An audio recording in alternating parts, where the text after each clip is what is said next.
منظر گھوم گیا جب انہوں نے مریم کے ساتھ سخت الفاظ کو میں اس کو کوسا تھا، جب اسے گھر سے دھتکارا تھا۔ احمد دلچسپی سے سب کے چہروں کے بدلتے رنگ دیکھ رہا تھا۔ کچھ دیر خاموشی چھائی رہی، پھر وہ بولا،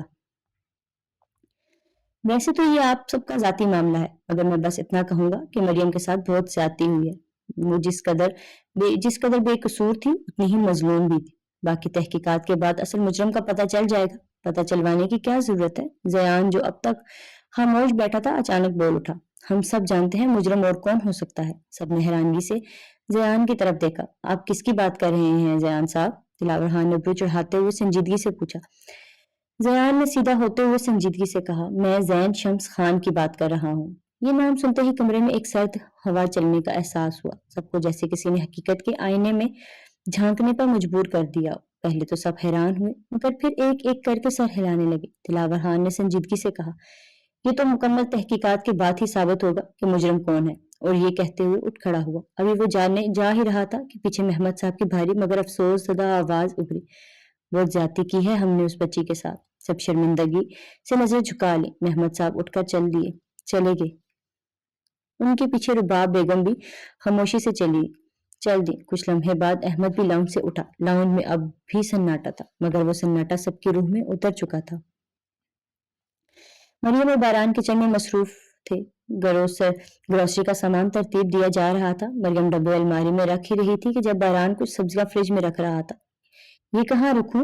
مریم نے ہاتھ میں ایک جار اٹھا کر پوچھا۔ باران نے اس کی طرف دیکھا، پھر مسکرا کر اس کی کمر میں بازو ڈال کر سرگوشی کی۔ یہ تو میرے دل میں رکھنے کی چیز ہے۔ مریم نے گھورا اور دھیرے سے اسے پیچھے دھکیلا۔ فضول باتیں نہ کرو، ہٹاؤ ہاتھ بٹاؤ۔ باران نے ایک لمحے کے لیے اسے محبت بھری نظروں سے دیکھا، پھر اچانک جھک کر اس کی گردن پر ہلکا سا بوسہ دیا۔ مریم چونک کر پیچھے ہوئی۔ باران، وہ شرارت سے بولا مگر اسی لمحے دروازے کی بیل بجی۔ باران نے آنکھیں گھما کر کہا، لو آ گئی بخت۔ مریم ہنستے ہوئے بولی۔ کون؟ باران نے کندھے چکاتے ہوئے کہا۔ ابھی کہا تو تھا، آ گیا تمہارا جواب۔ مریم نے ناسمجھی سے سر جھٹک دیا جبکہ باران دروازے کی طرف بڑھا۔ جیسے ہی دروازہ کھولا جہان دہلے سے اندر داخل ہوا۔ کیسی ہو مدھو بھابھی؟ مریم جو دروازے کی طرف دیکھ رہی تھی چونک کر سیدھی ہوئی، پھر ہلکا سا مسکرا کر بولی، ٹھیک ہوں، تم کیسے ہو جہان؟ جہان نے لاپرواہی سے کندھے اچکائے۔ زندگی گزار رہے ہیں بس۔ باران نے اسے اوپر سے نیچے تک دیکھا، پھر ماتھے پر بل ڈال کر بولا، سارے سامان نہیں لے کر آیا؟ جہان نے ہاتھ جھاڑتے ہوئے بولا، باہر ڈگی میں پڑا ہے، نکال لو جا کے۔ باران نے اسے لعنت دی، ہڈ حرام۔ جہان مصنوعی حیرت سے بولا، لو بھائی اتنی محنت کی ہے، سب سے چھپ کر آپ کا سمیٹا اور ماما نے پکڑ لیا، انہیں لگا کہ میں اپنے آپ کے کپڑے چرا رہا ہوں۔ باران فوراً بولا، تیری شکل ہی ایسی ہے۔ جہان نے دل پر ہاتھ رکھ کر کہا، ہائے کتنے احسان فراموش ہیں آپ بھائی۔ باران نے ناک چڑھائی، کس سے اور کیوں چھپ کر؟ میری ذاتی چیزیں ہیں، کسی سے باپ ہی نہیں لے کر دی۔ مریم نے افسوس سے نفی میں سر ہلایا۔ باران باہر ڈگی سے سامان نکالنے چلا گیا جبکہ جہان کچن میں مریم کے پاس آ گیا۔ چائے پیو گے؟ مریم نے نرمی سے پوچھا۔ جہان نے فوراً کندھے چکائے، میں تو کھانے کے چکر میں آیا تھا مگر یہاں کوئی سین نہیں لگ رہا۔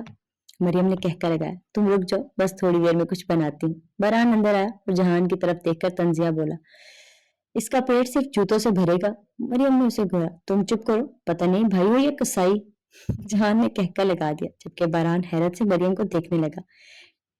ٹھیک ہے مدھو مکھی، پارٹی بدل لی تم نے، وہ بولا۔ مریم مسکرا دی جبکہ باران سوٹ کیس کھول کر سامان دیکھنے لگا۔ جہان لاؤنج میں گیا اور دھپ سے صوفے پر بیٹھ کر ریموٹ اٹھایا، چلو کچھ دیکھتے ہیں۔ مریم کھانے کی تیاری میں مصروف ہو گئی جبکہ باران اسے مسلسل دیکھ رہا تھا۔ باران کچن میں آیا اور مریم کے ہاتھ سے چمچ لیتے ہوئے بولا، کیوں تھکا رہی ہو خود کو، چھوڑو اسے۔ مریم نے مسکراتے ہوئے کہا، میں ٹھیک ہوں، تم کرنے دو، اور ویسے بھی تمہارے لیے نہیں بنا رہی۔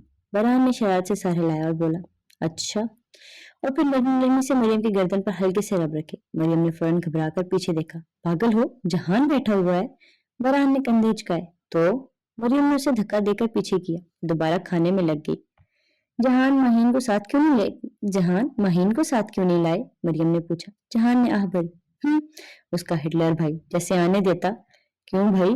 مریم نے حیرت سے پوچھا۔ جہان نے ریموٹ پھینکا اور دوبارہ کچن میں آ گیا، پتہ نہیں کیا مسئلہ ہے ان کا؟ مہین نے کہا ہے کہ حنان بھائی نے سختی سے منع کر دیا ہے کہ وہ میرے ساتھ آئندہ دیکھی گئی تو اس سے ناراض ہو جائیں گے۔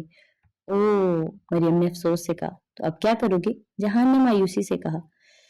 ظاہر سی بات ہے، ملنا جلنا ختم۔ مریم نے اس کا حوصلہ بڑھایا تو جہان نے موضوع بدلتے ہوئے کہا، کیا بنا رہی ہو؟ باران نے دور سے پاپ کارن کھاتے ہوئے چڑھایا، تیرا سر۔ مریم نے گور کر دیکھا۔ باران؟ جہان نے باران کو دیکھتے کالر جھاڑے جبکہ باران نے آنکھیں گھمائی۔ پاستا بنا رہی ہوں، مریم نے کہا۔ جہان نے آنکھیں چمکاتے ہوئے کہا، او نائس۔ وہ دوبارہ لاؤنج میں جا بیٹھا جبکہ باران مسلسل مریم کو دیکھ رہا تھا جو اپنی دھن میں کھانے کی تیاری کر رہی تھی۔ ہسپتال کے کمرے میں مدھم روشنی پھیلی ہوئی تھی۔ مراد خاموشی سے بستر پر نیم دراز تھا، اس کی نظریں چھت پر جمی تھی، چہرہ سپاٹ تھا جیسے کسی گہری سوچ میں گم ہو۔ ماں پارا ایک طرف کرسی پر بیٹھی تھی، زرد چہرہ، سوجی ہوئی آنکھیں، بکھرے بال، جیسے صدیوں کی تھکن اس کے وجود میں سرایت کر چکی ہو۔ وہ کب سے خاموش بیٹھی تھی جیسے بولنے کی ہمت ہی نہ رہی ہو۔ فاطمہ بیگم ڈسچارج پیپر سائن کر رہی تھی جبکہ احمد نرس سے آخری ہدایات لے رہا تھا۔ مراد بیٹا، اب ہم تمہیں گھر لے جا رہے ہیں، وہاں جا کر آرام کرنا، فاطمہ بیگم نے نرمی سے کہا۔ مراد نے کوئی جواب نہیں دیا۔ ماہپارہ نے آہستہ سے نظر اٹھا کر اس کی طرف دیکھا مگر اب وہ بھی رخ موڑے بیٹھا تھا۔ اس کے دل میں درد کی ایک لہر سی اٹھی مگر وہ کچھ کہنے کی ہمت نہ کر سکی۔ احمد نے مراد کے قریب آ کر کندھے پر ہاتھ رکھا، چل، سب کچھ تیار ہے، اب چلیں۔ مراد نے گہرے سانس لی اور آہستہ سے سر ہلایا۔ گاڑی اسپتال کے آہستے سے باہر نکلی تو اندر کی ایک بھوجل خاموشی چھا گئی۔ احمد ڈرائیونگ کر رہا تھا، فاطمہ بیگم اور ماہپارہ پچھلی سیٹ پر بیٹھی تھی جبکہ مراد فرنٹ سیٹ پر چپ چاپ باہر دیکھ رہا تھا۔ چند لمحے یوں ہی گزرے مگر پھر مراد نے اچانک کہا، مجھے مریم اور باران کے پاس جانا ہے۔ فاطمہ بیگم نے فوراً چونک کر کہا، بیٹا، ابھی تمہاری طبیعت بھی مکمل ٹھیک نہیں ہوئی ہے، سیدھا گھر چلو، آرام کرو۔ مراد نے پہلی بار سنجیدگی سے ان کی طرف دیکھا۔ ماما، میں نے کہا نا مجھے ان کے پاس جانا ہے۔ احمد نے بیک ویو مرر سے اس کی طرف دیکھا اور آہستہ سے کہا، مراد ابھی ہم گھر چلتے ہیں، کل چلے جانا۔ مراد نے سختی سے گردن نفی میں ہلائی، نہیں، میں ان دونوں کو لیے بغیر گھر نہیں جاؤں گا۔ ماہپارہ بے اختیار اس کی طرف دیکھا، ان کی آنکھوں میں اداسی تھی۔ مراد نے اب تک اس سے ایک لفظ نہیں کہا تھا مگر مریم کا نام لیتے ہی اس کی آواز میں جو شدت تھی وہ ماہپارہ کے دل پر ایک اور چوٹ لگا گئی۔ فاطمہ بیگم نے احمد کو ایک نظر دیکھا جیسے مشورہ چاہ رہی ہوں، پھر ایک گہری سانس لی۔ ٹھیک ہے، اگر تمہاری ضد ہے تو چلو مگر زیادہ دیر مت کرنا۔ مراد نے اس بات میں سر ہلایا مگر جبکہ ماہپارہ نے بس خاموشی سے اپنی چادر کو اور مضبوطی سے خود کے گرد لپیٹ لیا۔ اس کے بعد احمد نے گاڑی تیز رفتاری سے ان کے اپارٹمنٹ کی طرف بڑھا دی۔ مریم چائے بنا کر ٹرے میں کپ سجا رہی تھی۔ کمرے میں ایک گونگی سی خاموشی پھیلی تھی۔ باران صوفے پر بیٹھا کسی گہری سوچ میں گم، انگلیوں سے میز پر ہلکی تپاہٹ دے رہا تھا جبکہ جیسے ذہن کی الجھنوں کو دور کر رہا ہو۔ دروازے کی بیل نے سناٹے کو چیر کر سب کو چونکا دیا۔ جا، دروازہ کھول۔ باران نے صوفے پر بیٹھے جہان کی طرف سنجیدگی سے اشارہ کیا۔ کیا مطلب جا؟ خرید لیا ہے مجھے؟ جہان نے سستی سے جواب دیا جیسے نیند سے ابھی جاگا ہو۔ باران نے پرس سے 1000 کا نوٹ نکالا اور اس کی طرف اچھال دیا، لے، خرید لیا، اب جا دروازہ کھول۔ سب لہجے میں بولا، مولا خوش رکھے شہزادے۔ نوٹ پکڑتے ہوئے جہان ہنسا اور طنز میں لپٹی دعا دے کر اٹھ کھڑا ہوا۔ مریم نے دونوں کو حیرت و ہنسی کے ملے جلے تاثرات سے دیکھا اور پھر دھیرے سے مسکرا دی۔ اتنے میں جہان دروازہ کھولنے چلا گیا۔ دروازہ کھلتے ہی باہر 4 چہرے استسادہ تھے، عائشہ سلطان، شہروز صاحب، رباب بیگم اور محمد کارابے۔ سلام حضوران گرامی۔ جہان نے ایک لمحے کی حیرانی کے بعد فوجی انداز میں سلیوٹ مارا۔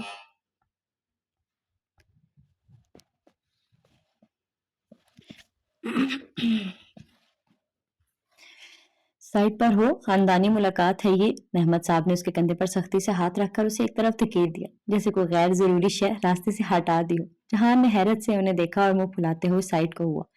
اندر بیٹھے باران نے آواز سنی، چونکا اور دروازے کی سمت دیکھا۔ ان سب کو دیکھ کر لمحہ بھر کو ساکت رہ گیا۔ مریم نے جوں ہی عائشہ سلطان کو دیکھا، ہاتھ میں موجود ٹرے وہیں رکھی اور تیزی سے ان کی طرف لپکی۔ میری بیٹی، میری جان، اب کوئی تمہیں تکلیف نہیں دے گا۔ عائشہ سلطان نے باہیں پھیلائیں اور مریم کو گلے لگا کر اس کے پشت سہلاتے ہوئے کہا۔ شہروز صاحب آگے بڑھے، مریم کے سر پر ہاتھ رکھا، نرمی سے اپنی طرف کھینچ لیا۔ بیٹا، اب ہم سب تمہارے ساتھ ہیں، ہم دیر سے آئے مگر اب کہیں نہیں جائیں گے۔ ان کے لہجے میں گمبھیر یقین تھا۔ رباب بیگم نے مریم کو گلے لگایا، اس کا ماتھا چوما اور کہا، کیسی ہے میری پیاری بچی، کتنی کمزور ہو گئی ہو۔ برہان یہ سب دیکھتا رہا اور پھر چپ چاپ برتن سمیٹنے لگا، جیسے دل کی اتھا گہرائیوں میں کوئی شور ہو جس پر وہ خاموشی کی چادر ڈالنا چاہتا ہو۔ ہمیں کس بات کی اکڑ دکھا رہا ہے یہ؟ محمد صاحب کی تلخ آواز کمرے میں گونجی۔ برہان رک گیا، آہستہ سے پلٹا اور رباب بیگم کی طرف دیکھا۔ وہ بازو پھیلائے کھڑی تھی۔ برہان کے قدم ڈگمگائے مگر پھر وہ ان کی طرف بڑھا، ان کے سینے سے لگ گیا۔ میرا بچہ، کیسے ضدی ہو تم؟ رباب بیگم نے اس کے بالوں میں انگلیاں چلاتے ہوئے نرمی سے کہا۔ پھر وہ محمد صاحب کے سامنے آیا۔ گندی اولاد، اسی دن کے لیے بڑا کیا تھا، ماں باپ سے منہ موڑنے کے لیے؟ محمد صاحب نے اس کا کان مروڑتے تیکھے لہجے میں کہا۔ بابا ایسا کچھ نہیں تھا، میں بس… برہان نے سر جھکاتے ہوئے کچھ کہنا چاہا۔ بس کرو، شکل سے ہی سمجھ آ گیا ہے۔ محمد صاحب نے اس کی بات کاٹ دی۔ جہان ایک کونے میں کھڑا یہ سب دیکھ رہا تھا۔ محمد صاحب نے مسکرا کر اس کی طرف دیکھا، پھر بولے، اور اس منحوس کو بھی کسی کام میں لگاؤ، ابھی تو پڑھائی بھی ختم ہونے والی ہے نا اس کی۔ جہان کی مسکراہٹ سمٹی۔ جی بابا، برہان نے مسکراہٹ دبانے کی کوشش کرتے ہوئے جواب دیا۔ مریم ایک طرف خاموش کھڑی تھی، آنکھوں میں نمی تھی مگر چہرے پر برسوں بعد ایک سکون کی جھلک، جیسے دل کا بوجھ ہلکا ہو۔ سب کچھ آہستہ آہستہ اپنی جگہ واپس آنے لگا تھا۔ گاڑی اپارٹمنٹ کے سامنے آ کر رکی۔ موسم کچھ ہلکا سا سرد تھا اور سورج بادلوں کے پیچھے چھپا چھپا سا لگ رہا تھا، مگر مراد آہستگی سے گاڑی سے اترا۔ اس کے چہرے پر نکاحت کے آثار اب بھی نمایاں تھے مگر آنکھوں میں ایک الگ سی ضد چمک رہی تھی۔ احمد فوراً اس کے ساتھ ہو لیا، جیسے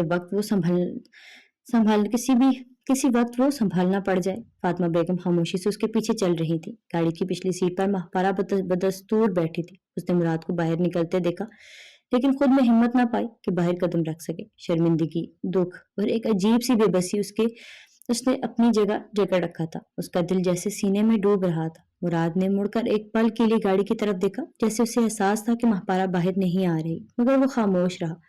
احمد نے اپارٹمنٹ کے دروازے پر پہنچ کر بیل دی۔ کچھ لمحوں بعد دروازہ کھلا اور سامنے باران کھڑا تھا۔ دروازہ کھولتے ہی وہ ساکت رہ گیا۔ مراد، فاطمہ بیگم، احمد کو ایک ساتھ دیکھ کر اس کی آنکھوں میں حیرانی دوڑی، مگر اگلے ہی لمحے وہ تیزی سے مراد کی طرف بڑھا اور اسے گلے سے لگا گیا۔ مراد، اس کے لبوں سے دھیمی آواز نکلی۔ مراد نے تھکے تھکے انداز میں اس کی پیٹھ پر ہاتھ رکھا، جیسے اس کے لمس سے ہی سکون پا رہا ہو۔ سب اندر داخل ہوئے۔ رباب بیگم نے محبت سے مریم کو دیکھا اور اسے گلے سے لگا لیا۔ محمد کا رابع اور جہان نے اس کے سر پر ہاتھ پھیرا۔ جواب حیرانگی اور خوشی کے بیچ معلق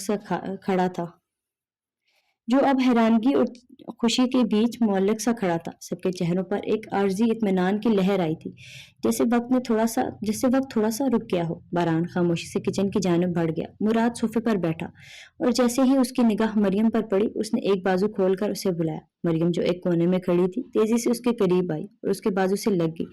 مراد نے اس کے سر پر ہاتھ رکھتے ہوئے دھیرے سے کہا، میری جان مقروض ہے تمہاری۔ مریم نے نفی میں سر ہلایا۔ اس کی آنکھوں میں نمی تھی مگر لبوں پر سکون۔ اسی لمحے باران اور جہان چائے لے کر آئے۔ چائے کے کپ سب کے سامنے رکھے گئے۔ جہان اور مریم نے مل کر سب کو چائے پیش کی۔ محبت سے لبریز ماحول میں اچانک محمد صاحب نے کہا، مراد، تمہیں آرام کرنا چاہیے تھا۔ عائشہ بیگم بھی نرمی سے بولی، ہاں بیٹا، ابھی تم کمزور ہو، آرام کر لیتے۔ مراد نے چائے کا کپ ہاتھ میں لیتے ہوئے سر نفی میں لایا۔ نہیں آنٹی، مجھے باران اور مریم کو دیکھنا تھا، میں ان دونوں کو ساتھ لے کر جانا چاہتا ہوں۔ باران نے ضبط سے مٹھیاں بھینچی۔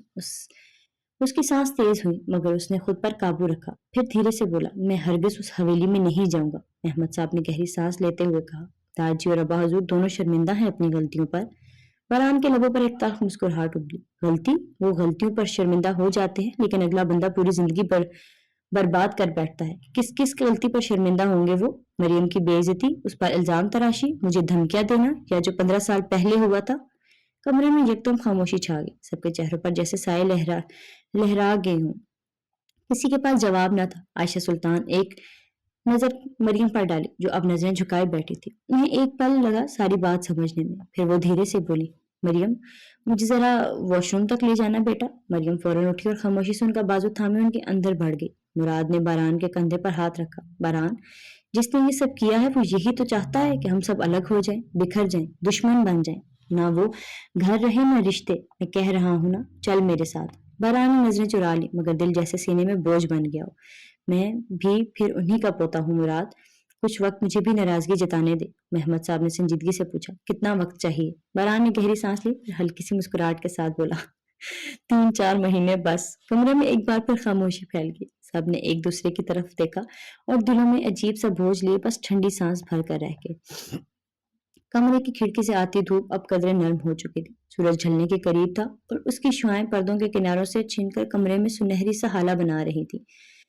مریم خاموشی سے عائشہ سلطان کو واش روم کی جانب لے جا رہی تھی، وہ تھکی تھکی سی لگ رہی تھی مگر چہرے پر فکر واضح جھلک واضح تھی۔ کمرے کے اندر داخل ہوتے ہوئے انہوں نے دروازہ دھیرے سے بند کیا، پھر مریم کا بازو تھام کر نرمی مگر سنجیدگی سے اسے روک لیا۔ تم نے باران کو سب کچھ بتا دیا ہے کیا؟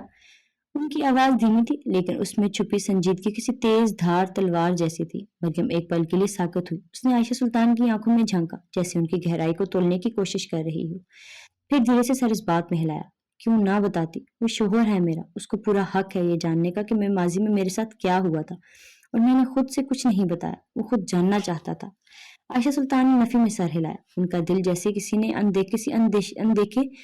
اندیشے کی گرفت میں آ گیا ہو۔ وہ آگے بڑھی اور مریم کے دونوں بازو تھام لیے۔ مریم تم نے کیا کر دیا؟ تم جانتی ہو آگے اس کا کیا نتیجہ ہو سکتا ہے؟ مریم نے دھیرے سے بازو چھڑایا لیکن ان کی آنکھوں سے نظریں نہ ہٹائیں، ان کی آواز بے حد ٹھہراؤ تھا۔ میں نہیں جانتی کہ آگے کیا ہوگا لیکن میرے دل میں سکون ہے، اور میں کیوں نہ بتاتی اس شخص کو وہ ساری حقیقت جو تب میرے ساتھ کھڑا رہا جب کوئی میرے ساتھ نہیں تھا۔ عائشہ سلطان کا چہرہ جیسے ایک لمحہ کو بجھ سا گیا، انہوں نے ایک گہری سانس لی اور پھر دھیرے سے بولی، ہم سب تمہارے ساتھ تھے، تمہارے لیے لڑے، تمہارے حق میں بولے۔ مریم کی آنکھوں میں نمی سی اتر آئی، اس نے ہلکی سی مسکراہٹ کے ساتھ سر جھکا دیا۔ مگر میرے پاس نہیں تھے، آپ سب میرے لیے تھے لیکن میرے ساتھ نہیں، میں تنہا تھی۔ اس وقت باران تھا میرے پاس، ایک اجنبی ہو کر بھی۔ کمرے میں کچھ لمحے خاموشی چھا گئی، عائشہ سلطان جیسے کچھ بولنا چاہ رہی ہوں مگر الفاظ نہیں مل رہے تھے۔ پھر انہوں نے ایک قدم پیچھے ہٹ کر اس کے کندھے پر ہاتھ رکھا۔ تم نے باران کو بتا دیا ہے لیکن اب جو قیامت وہ برپا کرے گا اسے کوئی روک نہیں پائے گا مریم، وہ اپنے غصے میں کچھ بھی کر سکتا ہے۔ مریم نے گہری سانس لی اور ٹھہر کر بولی، آپ فکر مت کریں، وہ جانتا ہے کہ کب کیسے اور کیا کرنا ہے۔ وہ جذباتی ضرور ہے مگر جلد باز نہیں، وہ کھیل کو تحمل سے کھیلنا جانتا ہے۔ عائشہ سلطان کی آنکھوں میں بے یقینی اور دعا کے رنگ اکٹھے جلملائے۔ اللہ کرے ایسا ہی ہو، اللہ کرے۔ انہوں نے دھیرے سے مریم کو اپنے سینے سے لگا لیا۔ مریم نے آنکھیں بند کر لیں جیسے ان کے سینے سے لگ کر برسوں کا بوجھ ہلکا کر رہی ہو۔ کچھ دیر بعد وہ دونوں کے کمرے سے باہر نکلی، باہر کا منظر وہی خاموشی تھی مگر ہوا میں کچھ بدل چکا تھا جیسے ایک طوفان نے جنم لے لیا ہو، وہ ابھی اٹھنے کو تھا۔ جی یہاں پہ ہماری یہ ایپیسوڈ اینڈ ہوتی ہے۔ اچھا تھا سب، مجھے تو آہستہ آہستہ یہ ختم کیوں نہیں ہو رہی یار، پتہ نہیں کیا ہوگا۔ یہ جو بیچ میں ہے نا ایک عدد زیان کی سمجھ نہیں آ رہی مجھے یار، وہ ایک عجیب سا کریکٹر ہے، وہ بیچ میں کدھر سے آ گیا ہے، وہ کیوں ہے، بس وہ ایسے ہی آیا ہے۔ مطلب زین کی سمجھ آئی ہے ٹھیک ہے، زین جب انٹر ہوا تھا نا مجھے نا بڑا تھا کہ یار یہ کیوں یہ آیا ہے، اور پھر اس کی سٹوری تھوڑی واضح بھی ہوئی ہے کہ یار چلو یہ آیا ہے، اس کا ماضی تھوڑا سا یہ ہے، یہ کوئی کزن ہے ان کا کچھ اس طرح۔ یہ زیان کون ہے بھائی؟ مجھے نہیں، یہ بڑا عجیب سا لگ رہا ہے، یہ کون ہے یہ بندہ، یہ کیوں آیا ہے، یہ کدھر سے آیا ہے، یہ کیا کرنے آیا ہے، اس کا نہیں سمجھ آ رہا، اور اس کا کچھ بتایا بھی نہیں ہوا ناول میں کہ یہ کس کا کزن ہے۔ یہ باران لوگوں کا کزن ہے، ہاں ہے تو انہی کے گھر ہے تو پھر انہی کا کزن ہے، لیکن یہ کون ہے، اس کا رشتہ کیا ہے اس کے ساتھ، یہ کیوں بول رہا ہے بیچ میں، اس کی نہیں سمجھ آ رہی یار، یہ کیا بات ہوئی۔ اور حاتم کا بتاؤ بھائی، اس کی طبیعت کیسی ہے؟ مجھے اس کی ٹینشن ہو رہی ہے۔ باقی اپنا خیال رکھیے گا، بہت سارا دعا میں یاد رکھیے گا، پھر ملاقات ہوتی ہے نیکسٹ ایپیسوڈ میں۔ اللہ حافظ۔